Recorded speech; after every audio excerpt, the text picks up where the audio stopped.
EU dish information lab एक आज़ाद European तंजीम है जिसका मकसद जाली खबरों और प्रोपेगेंडा को बेनकाब करना है। हाल ही में EU डिस इन्फो लैब की इंडियन क्रॉनिकल के नाम से एक रिपोर्ट ने तहलका मचा दिया है। इस तफ्तीशी रिपोर्ट ने जाली भारतीय नेटवर्क का कच्चा चट्टा खोल कर रख दिया।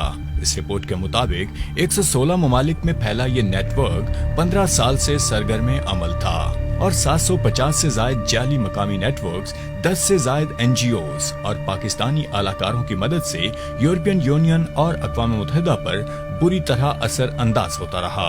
रिपोर्ट के मुताबिक इस नेटवर्क का असल मकसद पाकिस्तान के मफाद को ठेस पहुंचाना और दुनिया की नजरों में पाकिस्तान का तासुर खराब करना था।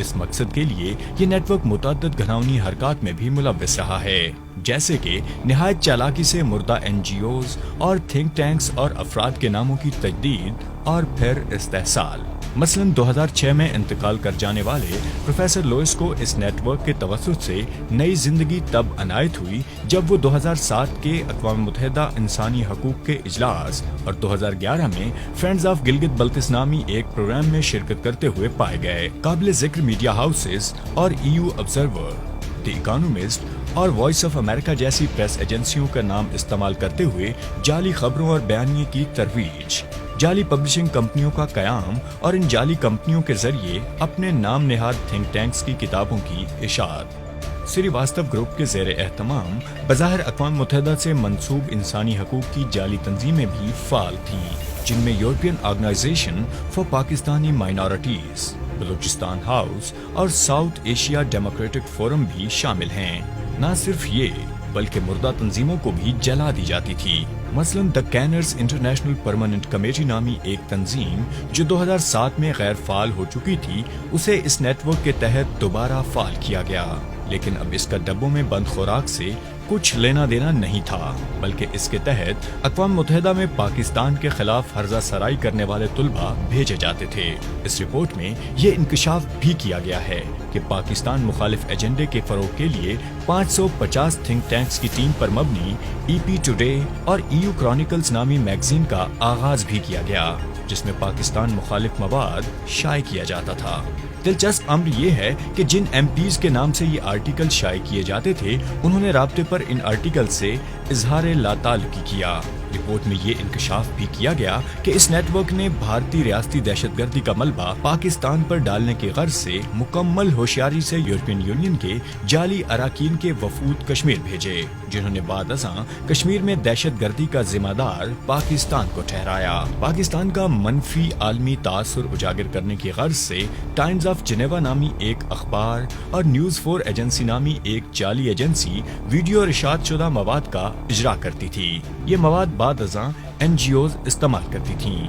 NGOs का शाये करदा मवाद एक मुनज़्ज़म तरीके से मकामी मीडिया, खास तौर पर ANI और फिर 95 ममालिक में फैले 500 जाली मीडिया नेटवर्क्स के इस्तेमाल करते हुए बैनुल अक़वामी मीडिया तक पहुंचाई जाती थीं। इस नेटवर्क ने पाकिस्तान में काम करती नस्ल परस्ती को हवा देकर फॉल्ट लाइन्स पैदा करती तंजीमों को भी पूरी तरह बेनकाब किया है। इस रिपोर्ट के मुताबिक पश्तून तहफ़्फ़ुज़ मूवमेंट समेत कई तंजीमें पाकिस्तान को गैर मुस्तहकम करके भारतीय मफाद को तक़वियत देने की गर्ज से फाल रही हैं। ये रिपोर्ट हाइब्रिड वॉरफेयर या 5th जनरेशन वॉर के जरिए मकरूह चालें चलने वाले भारत की असलियत बेनकाब करती है। ये रिपोर्ट इस बात की वाज़ेह दलील है कि पाकिस्तान को नुकसान पहुंचाने की गर्ज से दुश्मन कोई भी हद पार कर सकता है। लेकिन परेशान कुन अम्र ये है कि पाकिस्तान को सिर्फ बैरूनी नहीं बल्कि अपनी सफ़ों में मौजूद दुश्मन के इशारों पर नाचते मीर जाफरों से भी खतरा है। हुसैन हक्कानी की सरबराही में भारतीय नेटवर्क के मैकेनिज्म पर काम करता 7 फोरम इसकी जिंदा मिसाल है। मज़कूरा रिपोर्ट ने इस बात पर मोहर जब्त कर दी है 7 फोरम के सरबराह हुसैन हक्कानी का दूसरा प्रोग्राम एफसास नामी एक तंजीम के साथ मुनक्कद हुआ। इस रिपोर्ट ने एफसास का ताल्लुक भारत से वाज़ेह कर दिया है। भारत के पाकिस्तानी अलाकारों ने CPEC को नुकसान पहुंचाने की भी हर मुमकिन कोशिश की। इस गर्ज से एक जानिब भारतीय दहशतगर्द सरगर्म अमल रहे तो दूसरी जानिब बयानिए की जंग में जाली खबरों और इल्जामात के जरिए CPEC को ठेस पहुंचाने की भी कोशिश की गई। मुख्तसरन ये कि मरबूत और मुनज़्ज़म तरीक़ेकार के जरिए जाली मीडिया हाउसेस, मुर्दा अफराद NGOs اور تھنک ٹینکس اور یورپین یونین کے MPAs کے ناموں کا استحصال کرتے ہوئے پاکستان کو ہر صورت اور ہر فورم پر نقصان پہنچانا اس نیٹ ورک کو مقصود تھا۔ اس نیٹ ورک کے 4 اہم اہداف تھے: پاکستان کے ریاستی اداروں کی بدنامی، اقوام متحدہ میں بھارتی بیانیے کی تقویت، علیحدگی پسند تحریکوں کو ہوا دینا، CPEC کو نقصان پہنچانا۔ اربوں روپے سے چلنے والا یہ نیٹ ورک اب بے نقاب ہو چکا ہے۔ دوسروں کے لیے گڑھے کھودنے والا بھارت اب خود اس گڑھے میں جا گرا ہے۔ یہ خوش آئند تو ہے لیکن خطرے کی گھنٹی بھی ہے۔